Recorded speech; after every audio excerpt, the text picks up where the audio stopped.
장애인, 노인, 아동, 다문화 가정, 이 정보 취약계층을 위한 복지 관련 소식을 전해드립니다. 함께 사는 세상.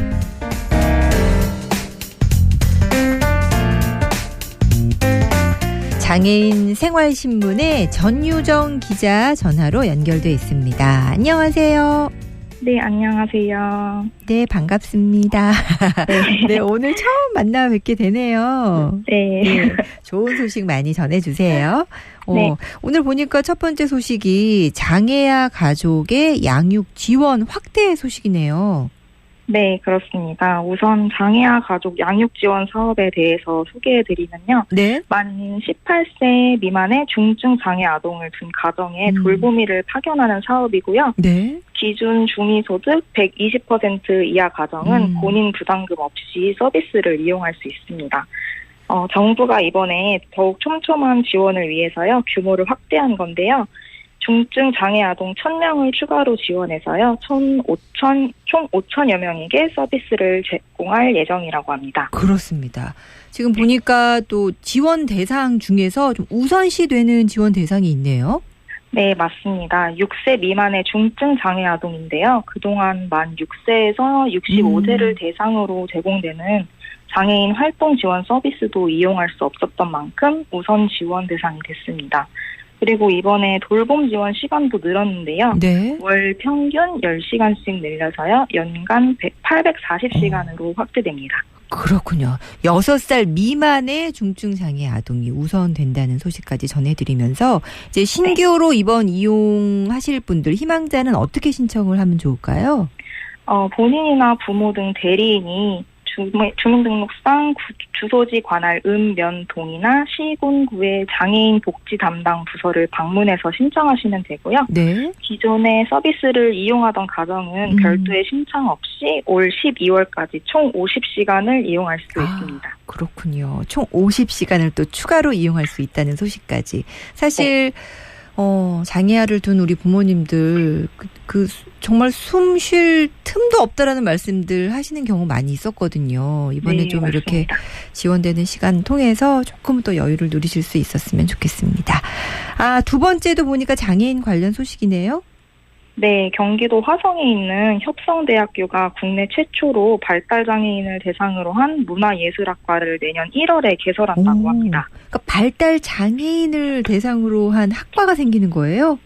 네, 맞습니다. 특성에 맞게 또 교육이 진행될 테니까 많은 분들이 관심을 가지실 것 같은데 조금 더 자세하게 소개해 주세요. 네, 우선 이 학과의 정확한 명칭은 에이블 아트 앤 스포츠 학과라고 합니다. 네. 여기서 에이블 아트는 가능성의 예술, 장애의 예술이라는 뜻을 가지고 있는데요. 문화 예술을 통해서 그들만이 할 수 있는 또 다른 가능성을 표현하는 말이라고 합니다. 그들만이 가지고 있는 가능성을 보여준다는 그런 장애의 예술이란 뜻인데 네. 모집 대상은 정확히 어떻게 돼요? 모집 대상은 예체능 분야의 잠재력과 가능성을 가진 지적 자폐성 장애인이고요. 학교에서는 사회적, 경제적 자립 기반을 갖출 수 있도록 최적화된 교육 과정을 제공한다고 합니다. 모집 분야는 관현악과 피아노를 묶어서 음악 분야와 미술, 스포츠 세 가지로 나뉘고요. 네. 전원 수시 전형으로 뽑는다고 합니다. 원서 접수는 인터넷으로 받고요. 9월 10일부터 14일까지 진행됩니다. 그렇군요. 특히 또 자폐성 장애인의 경우에는 특별한 능력을 가지고 있는 친구들이 되게 많잖아요. 예. 네. 또 본인들의 꿈을 또 펼칠 수 있는 기회도 되고 친구들도 사귈 수 있고 또 그렇게 됐으면 좋겠습니다. 세 번째 소식은요? 네, 만 0세에서 2세 영유아의 가정에 방문해서 아동의 건강 상태를 확인하는 생애 초기 건강관리 시범 사업을요, 전국으로 확대한다는 소식입니다. 초보 부모를 지원하는 것과 함께 학대 징후가 있는 위기 아동을 조기에 발굴하기 위해서 네. 대응 체계를 보완하는 거죠. 네, 요즘에 여러 가지 또 영유아 관련해서 사건 사고가 좀 있었기 때문에 또 여러모로 좀 대비를 하는 것 같아요, 그렇죠? 네, 맞습니다. 생애 초기 건강관리 시범사업은 올해 29개 보건소에서 시행하고 있고요. 네. 2023년에는 50개, 2024년에는 258개 보건소가 추가로 참여할 예정이라고 합니다. 정부는 이와 함께 만 0세에서 6세의 영유아 중에서 건강검진을 받지 않았거나 필수 예방 접종을 하지 않은 아동에 대한 확인도 강화하고요. 또 앞으로 아동수당을 신청할 때 부모교육 영상을 시청하게 할 방침이라고 합니다. 그렇군요. 여기까지 듣고 오늘 마지막 소식 또 하나 있죠? 네, 고양시가 전국 최초로 저소득 미혼부, 미혼모 가정에게 월 100만 원의 양육 생계비를 지원한다는 소식입니다. 경제적 부담과 사회적 편견 등 여러 어려움이 있는 만큼 안정적인 양육 환경을 위해서 마련했다고 합니다. 그렇군요. 사실 혼자 아이 키우는 것도 너무나 고되는데 거기에 또 이제 생계까지 책임진다는 게 진짜 어려운 일이잖아요. 근데 지원 대상이 정확하게 어떻게 될까요? 고양시에 1년 이상 거주 중인 기준 중위소득 60% 이하의 저소득 미혼부, 미혼모 중에서요. 36개월 이하의 자녀를 양육하는 가정이고요.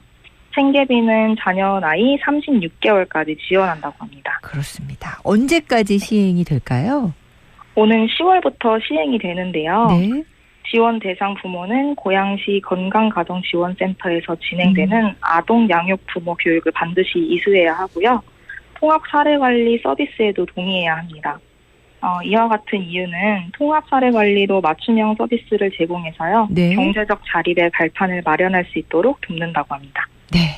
고향에서 이제 처음 시작이 되는 거잖아요. 그렇죠? 네, 이게 좀 맞습니다. 잘 정착이 돼서 다른 지역까지 또 이렇게 좋은 그 제도가 좀 확 퍼지면 어떨까 이런 생각 다시 한번 하게 됩니다.